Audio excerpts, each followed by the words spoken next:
There is an old saying that perfectly describes a certain kind of futile, maddening argument. It says that arguing with a narcissist is like playing chess with a pigeon. The pigeon will knock over all the pieces, defecate on the board, and then strut around as if it won the game anyway. If you have ever found yourself in a circular, confusing, and exhausting argument with a narcissist, you know this feeling intimately. You present your logic, you share your feelings, you bring evidence, but none of it matters. The rules of the game are constantly changing, the goalposts are always moving, and you are left feeling drained, confused, and somehow always in the wrong. You walk away from these encounters feeling a profound sense of psychological vertigo. You begin to question your own reality, your own memory, your own sanity. This is the insidious poison of narcissistic engagement. It is a game designed not to be won, but to make you feel like you are losing your mind. You are not playing a game of strategy. You are participating in a game of chaos, and its only purpose is to sustain the narcissist's sense of power by destroying your sense of self. But what if the problem is not your strategy? What if the mistake is not which chess piece you move, but that you have agreed to sit down at the board in the first place? What if the only winning move is to refuse to play? This video is not a guide to becoming a better chess player in a rigged game. It is a lesson in how to calmly stand up, walk away from the board, and reclaim your peace. Drawing on the profound and battle-tested wisdom of the ancient Stoics, the original masters of inner peace, we will reveal 5 calm responses that are not designed to win the argument, but to disarm the game itself. These are not clever comebacks to feed your ego. They are techniques of sovereign power, designed to make you psychologically untouchable, to preserve your energy, and to demonstrate in the clearest way possible that you will no longer be a participant in their chaos. The first and most foundational response is a profound shift in your very posture of engagement. It is the art of observing, not absorbing. To understand this, we must first look to the core principle of Stoic wisdom, what the philosopher Epictetus called the dichotomy of control. It is a simple but life-altering truth. In any situation, there are things we can control and things we cannot. We cannot control the weather, the economy, or the traffic. And we absolutely cannot control what another person thinks, says, or does. The only thing we have absolute control over is our own mind, our own judgments, our own reactions, and our own inner state.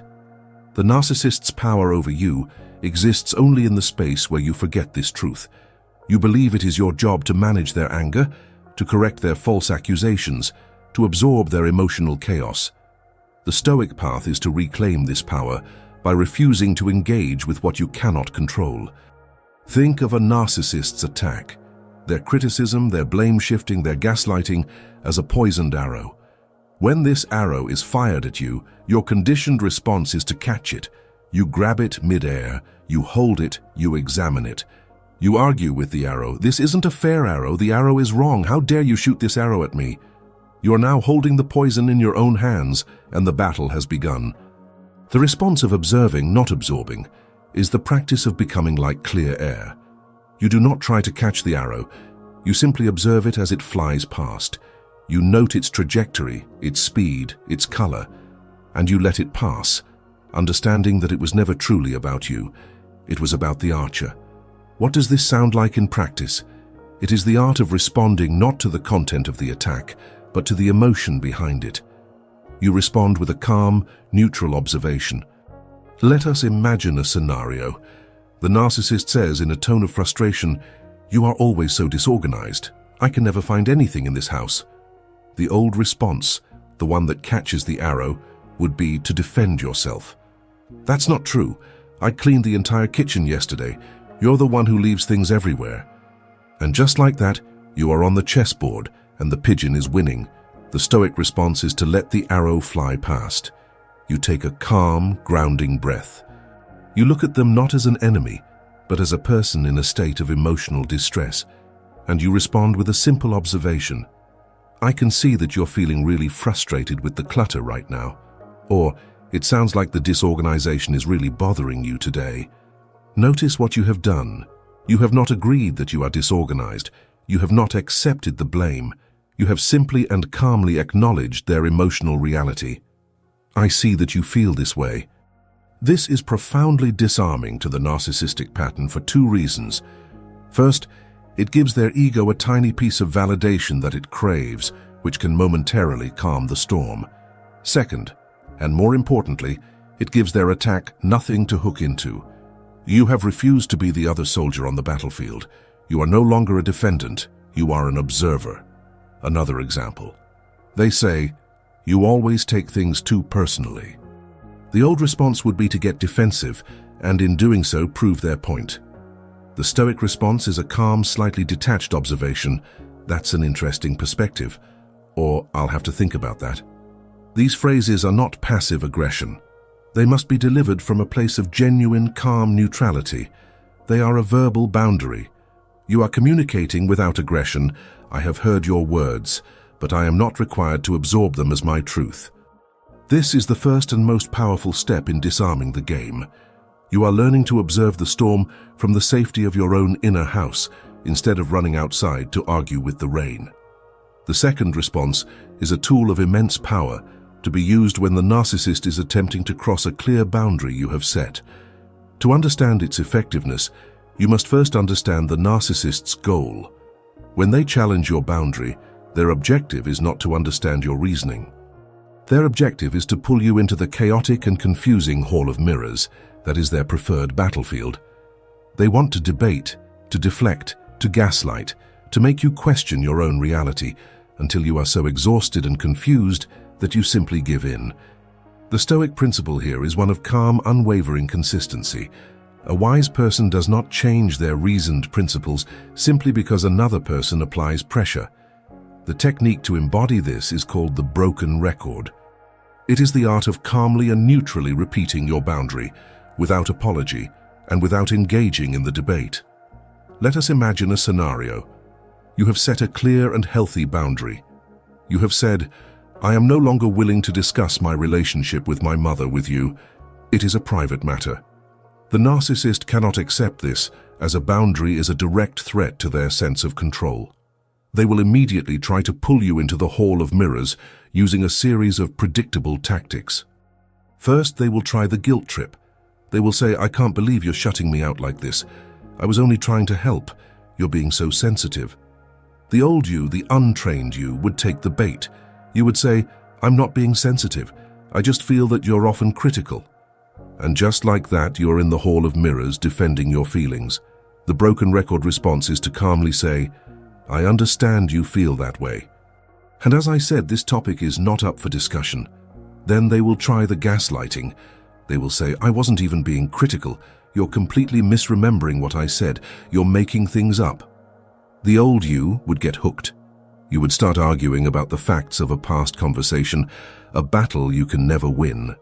The broken record response, with the exact same calm and neutral tone, that may be how you see it, and this topic is not up for discussion. Next, they will try the blame shift. They will say, "Well, I wouldn't have to keep bringing it up if you had a healthier relationship with her in the first place. This is really your fault."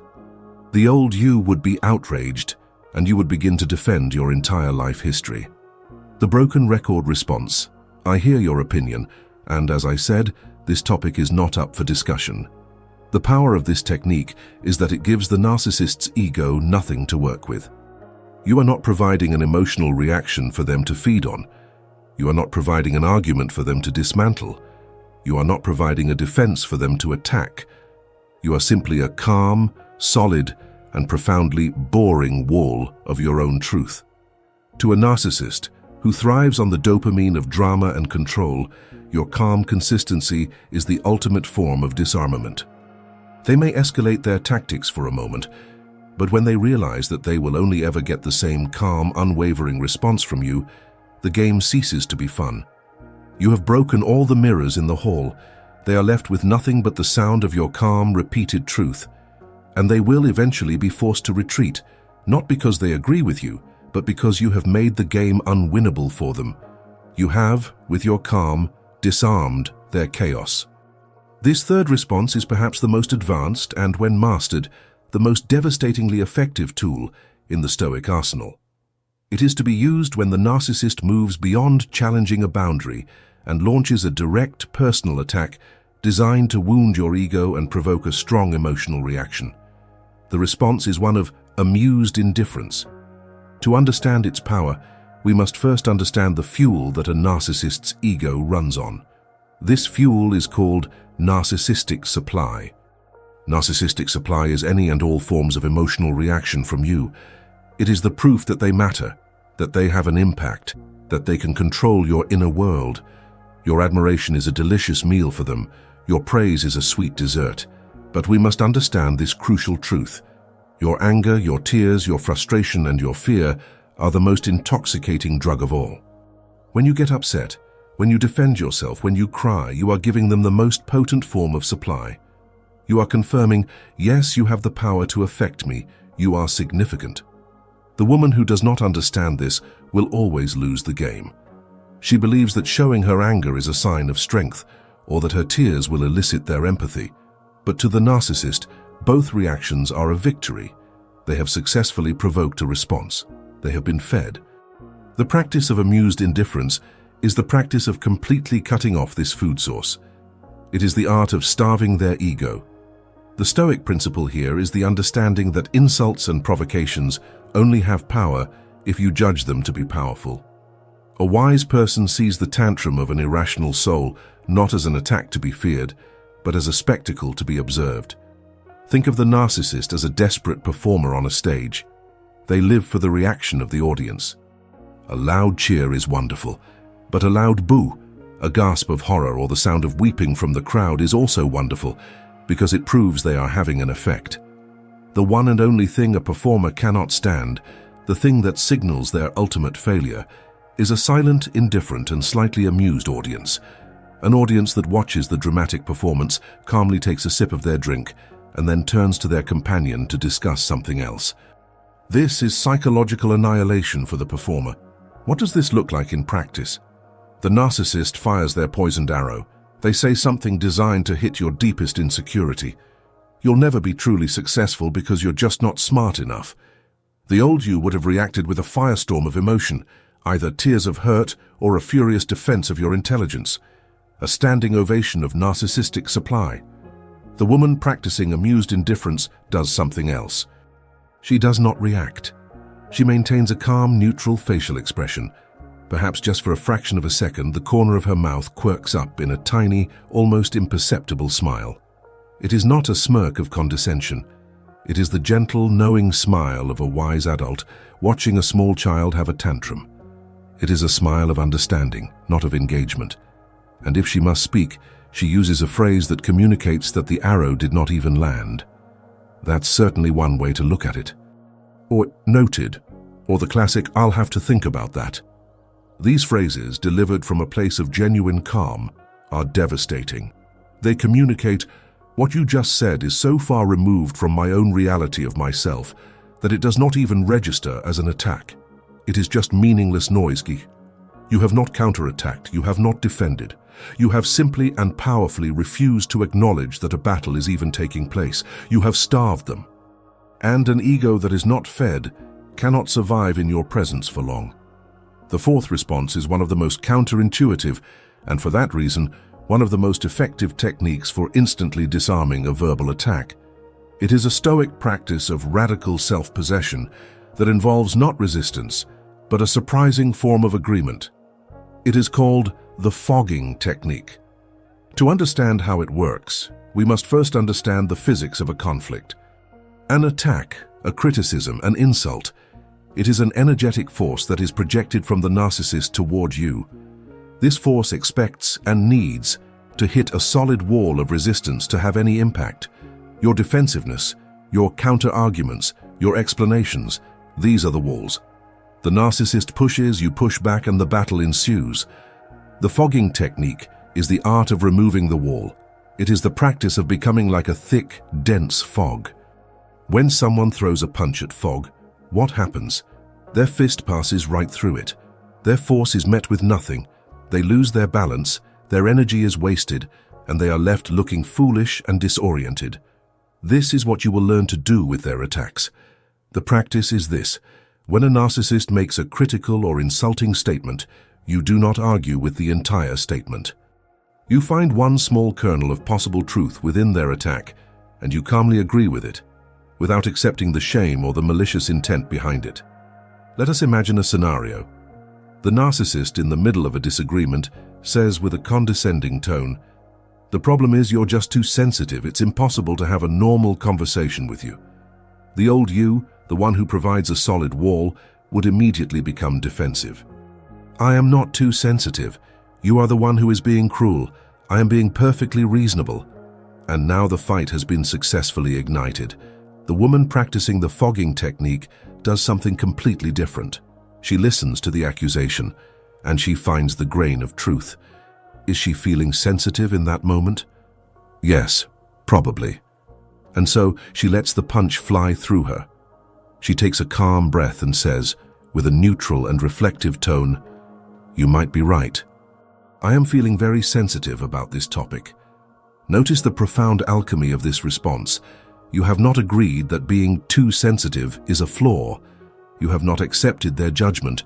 You have simply and truthfully agreed with the factual observation that you are in fact feeling sensitive. You have stolen the power of their accusation by calmly owning a piece of it. What can the narcissist do now? They cannot argue with you because you have just agreed with them. They cannot continue to attack you for being sensitive because you have just calmly acknowledged it. Their punch has gone through the fog.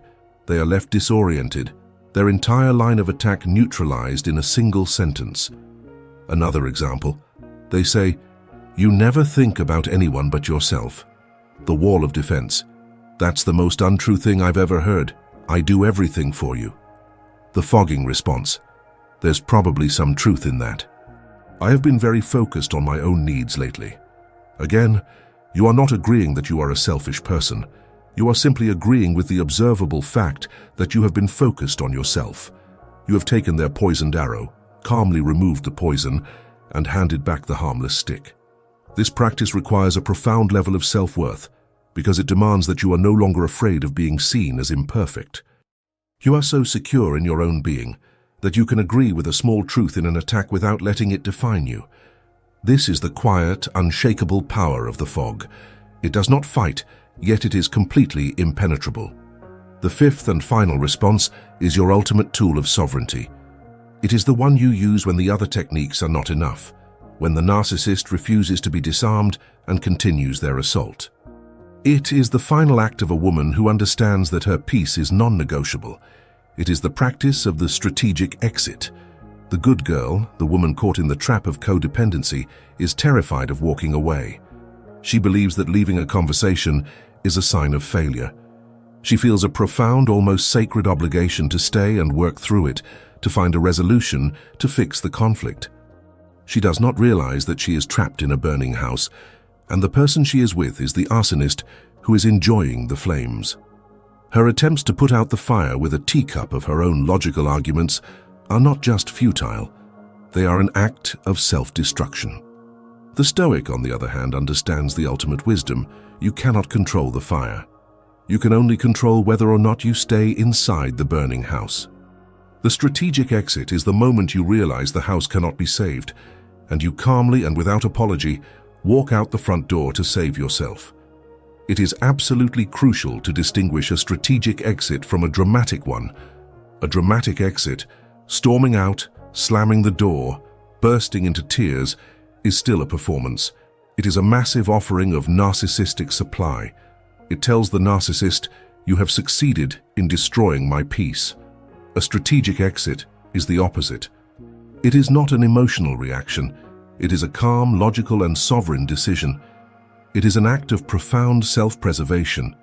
Here is what it looks like in practice. You have tried the observation. You have tried the broken record. But the narcissist continues to escalate, to attack, to create chaos. You recognize that the conversation has become a toxic, unwinnable game. You take a slow, grounding breath. You do not raise your voice. You do not let your emotions take over. You simply and firmly announce the end of the game. You can use a simple three-part script. First, the statement of fact.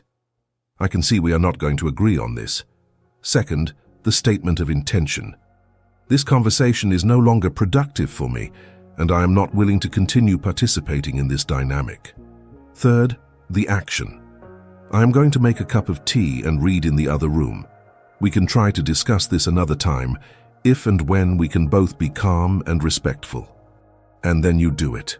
You turn and you walk away, not with anger but with the quiet, unshakable dignity of a queen leaving a court that has descended into madness. This is the ultimate act of disarmament. You have taken away his most powerful weapon, his ability to keep you trapped in the chaos with him. You have demonstrated in the clearest way possible that your peace is more valuable to you than winning an argument, more valuable than having the last word, and more valuable than even the relationship itself if it requires the sacrifice of your own well-being. This does not mean the relationship is over, but it does mean the old toxic rules of engagement are finished. You are communicating through your calm action that you will only participate in a game that is played with respect, with integrity, and with a shared desire for peace. We have journeyed through the ancient and powerful arsenal of Stoic wisdom, uncovering 5 calm responses to disarm the chaos of a narcissist: the observation, the broken record, amused indifference, the fogging technique, and the strategic exit. But as we arrive at the end of our discussion, we must understand the final and most profound truth about what it truly means to disarm such a person. The great secret is this: you have not learned a single technique to change them. You have learned instead how to change yourself so profoundly that their behavior no longer has power over you. You do not disarm the narcissist by taking away their weapons. You disarm them by reclaiming your own power. You disarm the dynamic by refusing to be a soldier in their endless war. You have learned to stop playing chess with the pigeon, to walk calmly out of the burning house. The game is disarmed because one of the players, the wise one, the sovereign one, has simply stood up and walked away from the board. The true victory is not in making the narcissist calmer, more logical, or more loving. That is a futile and exhausting goal. The true victory is the profound and life-altering realization that you are, when you choose to be, psychologically untouchable. Their chaos can rage around you, their insults can fill the air, their manipulations can be laid like traps, but their storm can no longer penetrate the unshakable fortress of your own stoic mind. You did not come here to learn how to fight a better battle. You came here to learn how to rise above the battlefield altogether. The power you have gained is not the power to control him. It is the far greater power of realizing that you never needed to. You cannot control the storms of the world, but you can, and you must, be the unshakable master of your own inner peace. And that is the only victory that has ever mattered.